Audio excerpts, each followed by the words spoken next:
Whoop! So what's good boys? My name is Sean. Welcome to another video boys. So ayan, ngayon na nga natin sisimulan yung day 1 na magte-take tayo ng supplements, creatine. Pero di pa ako nakapag-physic update. Bukas na mag-physic update. Mamaya papakita ko sa inyo kung ano yung supplements na ite-take ko boys. Ayun, so yung weight ko kanina 168.8 pounds. Walang supplements. Daily intake ng calories ko 3,000 calories. So tignan natin kung may improvement, lalong lalo sa buhat. Syempre hindi naman porket nagsusupplements ka is drastic or sobrang solid na ng improvement ng physique. So ayun, si Boss Meg nagwi-withdraw lang dito. And then ayun yung old gym ko boy. Yan. So hindi pa ako nakakadalaw dyan kasi walang parking pag araw or pag umaga. So ito kasi yung parking area dyan. So bawal na kasi dyan pag hapon. May bangko dito. Wala naman parking area yung gym. So hindi makadalaw dyan. So yun, pupunta na kaming gym din yan. Ayan na si Boss Nego. Ayan. So namimiss ko na rin yung mga bakal dito. Minsan kasi boy, di ba yung mga salat ng bakal mas magaan dun sa dati mong gym or dun sa home court mo na gym compared dun sa gym pag dadayo ka ng gym or iba yung gym mo. Depende kung may kasama ka, syempre mag-i-ego lift ka. Pero ayun, para sa akin kung saan ka talaga nasanay na bakal, dun ka mas malakas. Dami pera ni Boss na ito.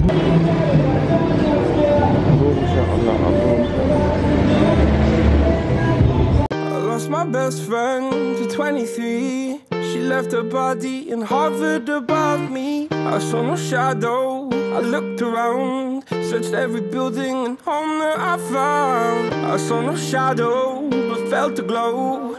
The warmth inside me, it kept me afloat. It felt like heaven, it found my bones and gave me comfort when I feel alone. Now you're gone, I'm alone. I guess it's time to get better. Through the pain I will go alone. If I fall, break my bones, I will scream even louder. 'Cause I'm not dying alone. I lost my best friend to 23. She left her body and hovered above me.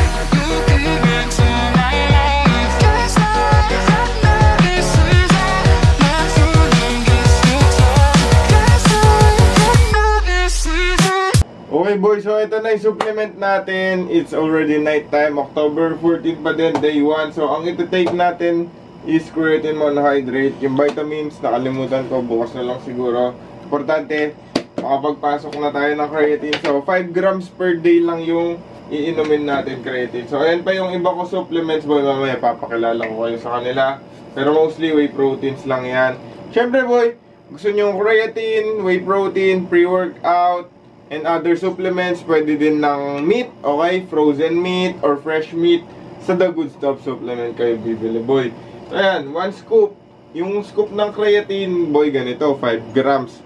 5 grams yung scoop na yan. So, sasandok lang tayo ng 5 grams. Ganyan. Dinadry scoop ko lang ang creatine.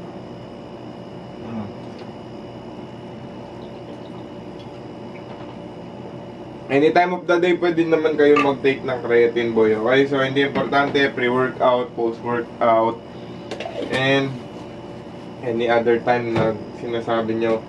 So, importante, 5 grams per day, i-regulate din naman ng katawan nyo yan, and mag-stay din naman yung creatine sa system nyo. So, pinakamagandang form ng creatine is yung monohydrate, boys. Okay? Creatine monohydrate.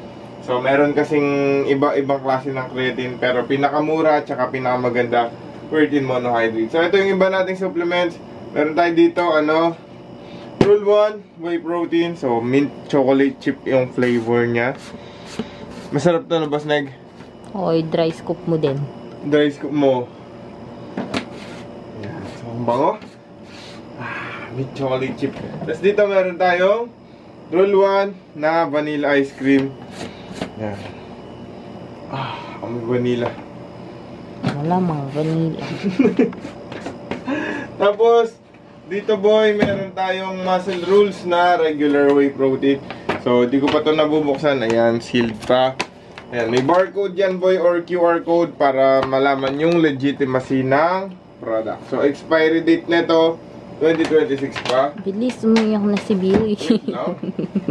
Tapos, boy, baba ng tumbler. Meron tayo dito pre-workout. Ito, bigay lang ng tropa ito.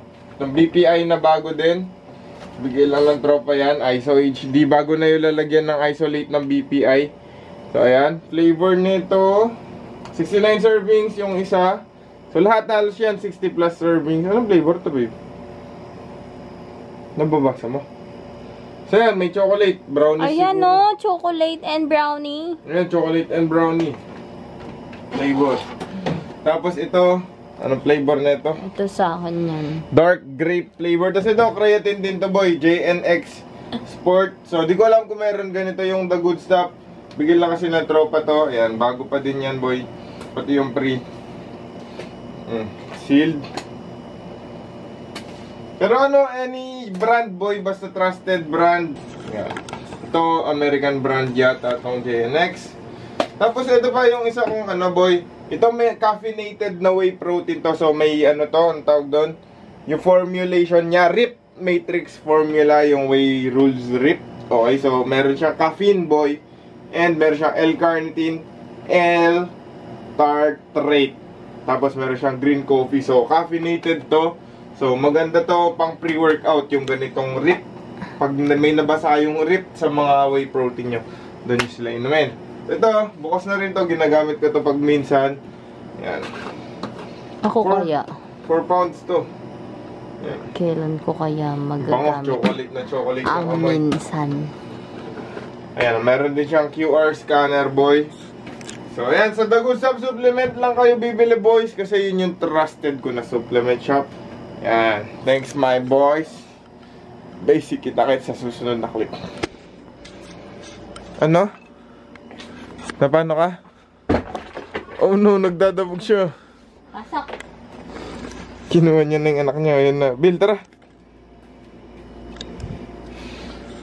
Kasi di daw siya nakakapag-weigh. Sausaw ko to sa mga way. Sausaw mo nga sa weigh na, man. Dati boy, nagwe-weigh naman si Boss Neg. Kaso Bigla akong nagdamot, sabihin mo. oo, bigla akong nagdamot. Paano hindi ka magdadamot, boy? Bibili ko siya ng whey, di ba? Bibilin ko siya ng whey. Di mo ako binili! Nung nagtatrabaho ka sa Teletech, binibili kita ng mga stacker nun. Tapos, hindi man ako nag-weigh nun. Tapos, Hindi ko man naubos. Ikaw nag-ubos. oh, syempre! Oh, binibili ko siya ng whey. Ang ginagawa niya, boy, halos araw-araw, kumakain siya ng fast food. Tapos, hindi rin maayos yung diet niya. Palagi siya nagmumukbang. nagbibigay ka! Ano gusto mo? Ano nagbibigay? Nibigyan mo ako. Oo nga. Pero yung di ba, hindi mo ba naiisip?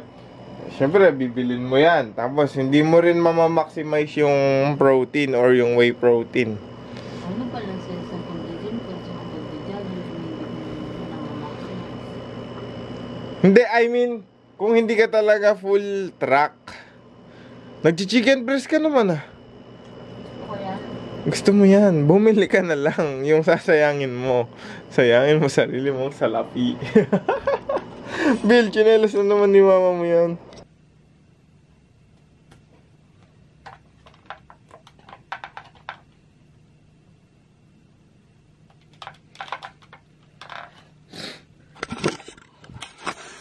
$168.6.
Ay, may pa. Hop. Okay, boy. Ay, pinagluto ko ni Boss Nag ng meal. Ayan siya. Yung entry niya sa vlog, laging galit. So funny, Boss Nag. Sabihin eh, gusto rin kumain. Yan, sana... Ay, no, wag! Kinain.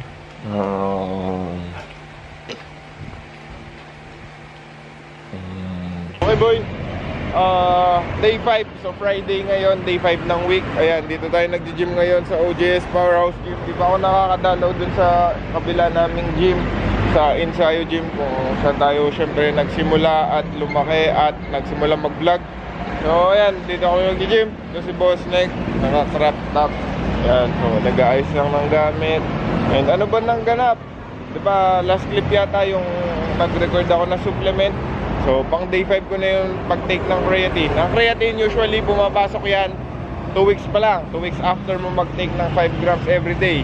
Unless maglo-loading phase ka, 1 week lang yun, pasok na. So, pag-loading phase, una, day 1, 25 grams, day 2, 20 grams, day 3, 15 grams, and so on.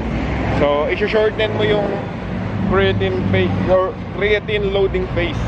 So, yun, yung science. Ano, babe? Ano pa na ka? So, yun, kita ko siya na sa workout. Punta nga. Side ka nga. Side pa. Ikot pang konti. I stood, felt like the fire had burned me for. Now you're gone, I'm alone. I guess it's time to get better. Through the pain, I will go alone. If I fall, break my bones, I will scream even louder. 'Cause I'm not dying alone. I lost my... So, Sunday ngayon, October 20. Ayan, 11:54 AM. So, nag-gym kami pero hindi na ako nag-record sa gym kasi alam ko nakadalawang session na yung na-record ko dito sa camera. So, once a week lang tayo mag-vlog. And ayun nga, boys, yung topic natin this week is about supplements. Okay, so uunahin ko na sa inyo, boys, hindi nyo kailangan ng supplement. Yung mga pinakita ko sa inyo, hindi sila necessary kung gusto nyo gumanda yung katawan nyo or mas masolid yung fitness journey nyo, boy. Unang-una, kailangan nyo munang i-prioritize yung nutrition nyo, boy. Okay, so kailangan enough or adequate yung protein na kinakain nyo. 1 gram of protein per pound of body weight, boy. Okay, so yun na yung pinaka-safe. Wag nyo nang i-overcomplicate. Doon na kayo sa safe. And then, syempre, kailangan nyo din enough recovery, boy. Okay, so kailangan yung rest days nyo, yung training program nyo is tamang-tama. Hindi yung last paglagi yung muscle nyo, hindi yung laging may masakit sa katawan nyo, yung to the point na hindi na soreness yung nafe-feel nyo, boy. Yung talagang sakit na ng katawan na parang may napunit na muscle or whatever, diba? Kailangan nyo i-prioritize yun. At syempre, kailangan nyo rin i-prioritize yung tulog, boy. Okay? So kapag hindi kasi enough yung tulog natin, hindi well recovered yung katawan natin. Pag hindi well recovered yung katawan natin, yung hormones natin is magkakanda-ganda gulo-gulo. Yung mga hunger hormones and then yung stress hormones. Iniiwasan natin tumaas yung cortisol natin or yung stress hormone. Tapos syempre, kapag lagi kayong stress, nauuwi yan sa laging gutom, which is yung hunger hormones nyo laging activated. Yan, so kailangan enough lagi yung sleep natin, boy. So kapag na-correct nyo na yung dalawang yun, nutrition and recovery, doon na kayo magsalpak ng supplement. So okay, boy? So dito tayo, may pulis, wala akong damit. So tatapusin na natin yung video dito, boys. Maraming salamat sa panonood. Ano, boy, wala akong damit, pinatong ko lang kasi sobrang pawis ko. Maraming salamat sa panonood. And like and subscribe. Let's go. Basic.